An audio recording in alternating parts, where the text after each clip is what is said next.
So we'll be changing the brakes on this 2005 Honda Pilot. You can see I've already got the car jacked up and on jack stands. And to make it a million times easier, make sure you turn the wheel sideways like this so you have good access to the caliper bolts here.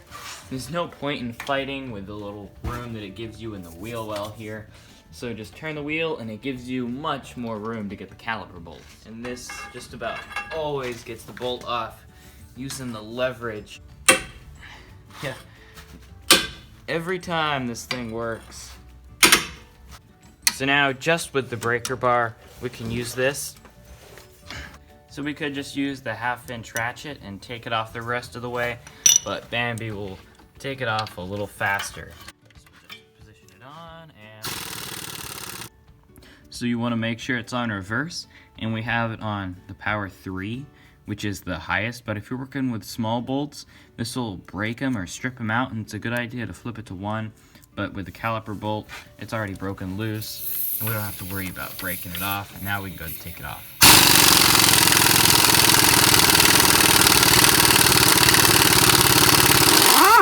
There we go. Now we can go ahead and take this off with the big breaker bar, and yep, that broke it loose really nicely. So we'll loosen this up a little bit more. Now I really do like this swivel joint here. It's high impact and you can't bind it no matter how far you go in any direction. Now you may lose a little bit of torque, but it sure is nice. There we go. Now we can take a screwdriver and just lightly pry the caliper off, and it comes off real easy. And now we'll take a wire and hang it up here so we don't hurt the line here. So you can just use some like copper house wiring, or I've seen people use bungee cords. So we'll just take this and we can, of course, this is just to keep it from crimping. These brakes here are definitely shot. You can see we may have a millimeter or 2 left of brake pad. It's like peeling away in some spots. So we definitely needed to replace these. And because these rotors are so flaky, we're just gonna replace these. So now we have the caliper bolts out, we can go ahead and turn the wheel straight again. Now in the back, it's not that easy, but it's a little, you have more room, it's easier to get those bolts. But now we have this straightened up again, we can take some PB Blaster and spray down these bolts that are holding the caliper on. You can see we got this PB Blaster for Christmas. There's no need to unwrap it when you already know what it is. So now with these sprayed down, we can take the correct screwdriver. This is a number 3 screwdriver. It is not a number 2. This is a bigger screwdriver and that fits in perfect. If you have a smaller screwdriver, you will strip it out. So now we'll just tap the end of the screwdriver with the hammer. And that's just breaking some of the rust loose, and it'll be easier to take it out. So now we'll give it a shot here just to see if that worked. And still is really tight, so we just have to keep hitting it. So we're gonna use this air hammer on the rotor and just go around it to try to vibrate some of that rust loose. So you can get a better grip on this if you take a wrench. This is one of the first monkey wrenches. I really like this. This is actually what a monkey wrench looks like.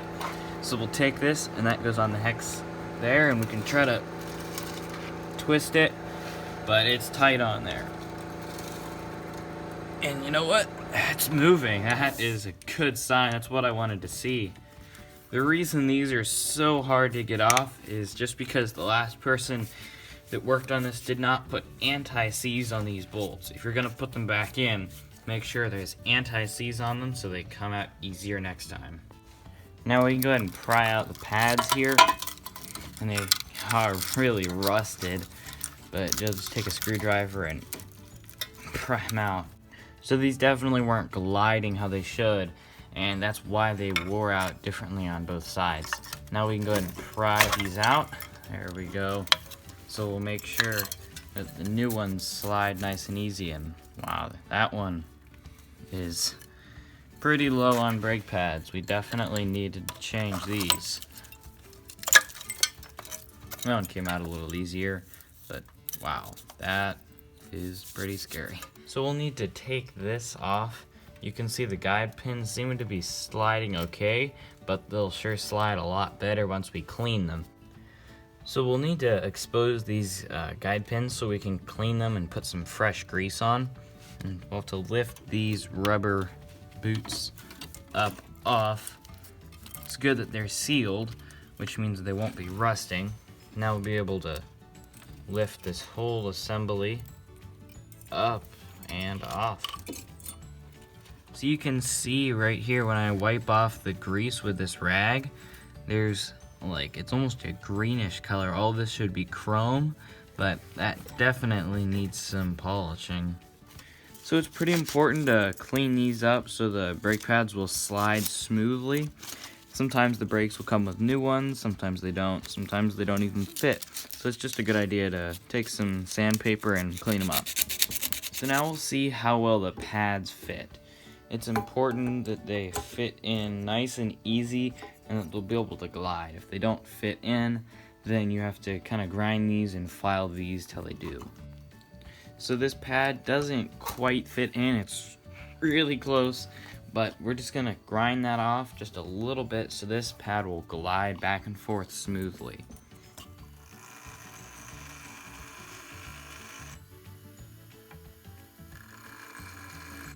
Now this is what you want it to look like, gliding back and forth smoothly.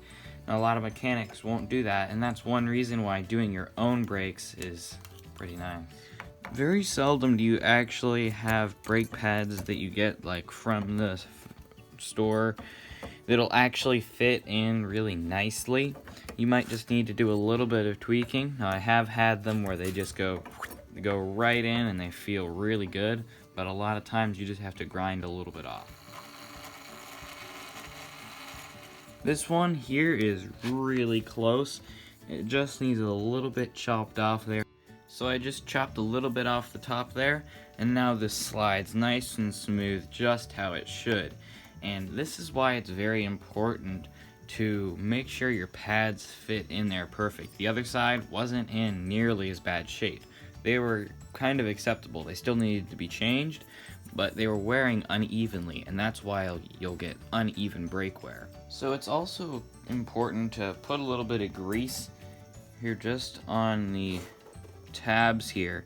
Of course, you want to be careful not to get grease on the actual pad, or else you'll just have to clean that off.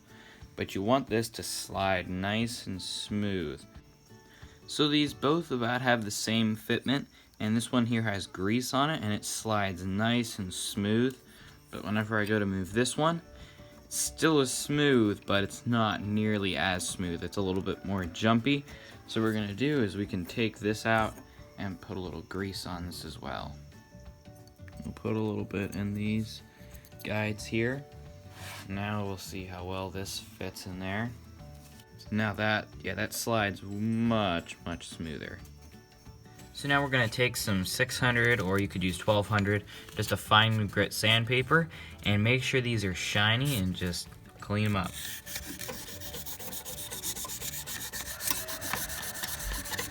So you can see and feel a big difference between this one and that one. So now we'll just clean the other one here up just as well as we did on the other one. So now these look much better. But before we put the grease on them, so we don't get them dirty, we're gonna go ahead and retract the piston. So we'll put an old brake pad in there, and then we're gonna use the piston retractor tool, or you could just use a C-clamp, and we'll push the piston back down. It should move smoothly, and it shouldn't be crunchy or hard. I can feel this piston is going back nice and smooth, and that's what you want it to feel like. So on any thread, you want to always make sure to put grease. If it's like a puller or a C-clamp or brake, like a piston retractor tool, it's important to have grease. It'll make it last a lot longer. So you want to go until the piston is as low as it can go, which is right there. You'll feel it bottom out and stop, and then we can pull this back.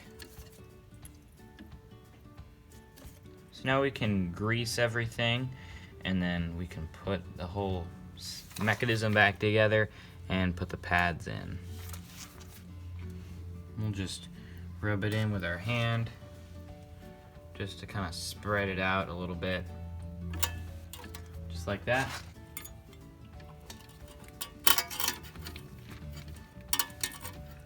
And then once we put this in, yeah, that is smoother than it was before.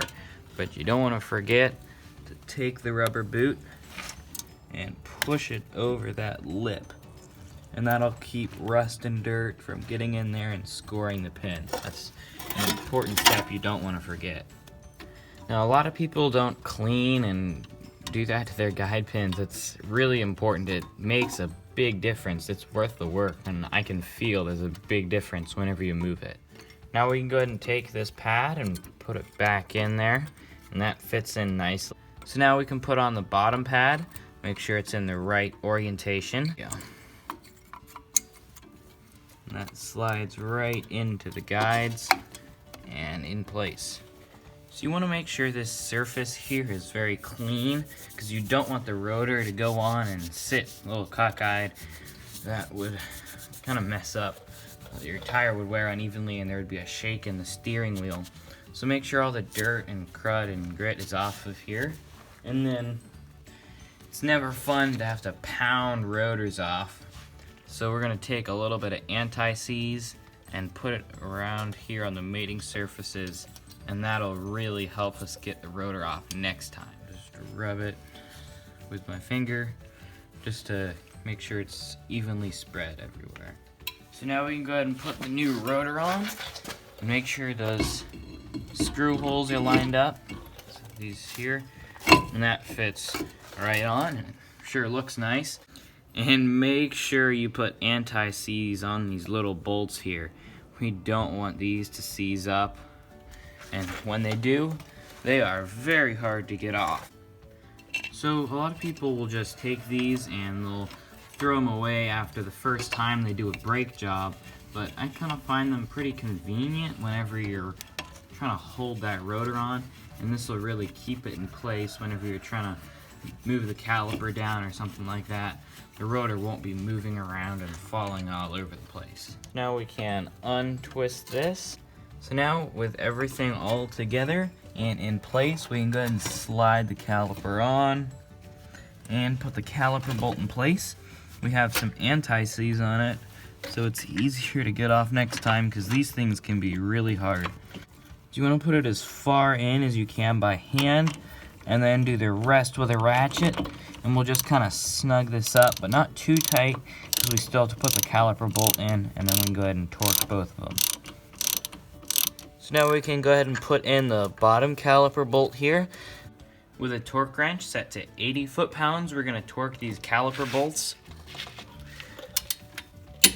I have the wheel turned out so it's a lot easier to access. Now with everything tightened up and torqued up in there, we can go ahead and put the lug nuts on by hand, and then we'll torque these to 88 foot-pounds. So now we'll tighten these as much as we can while it's in the air with the breaker bar and the star pattern. That star pattern is very important so the wheel seats on evenly and it won't go on cockeyed. Now with the car back on the ground, we can torque the wheels to 88 foot-pounds. Make sure to do it in the star pattern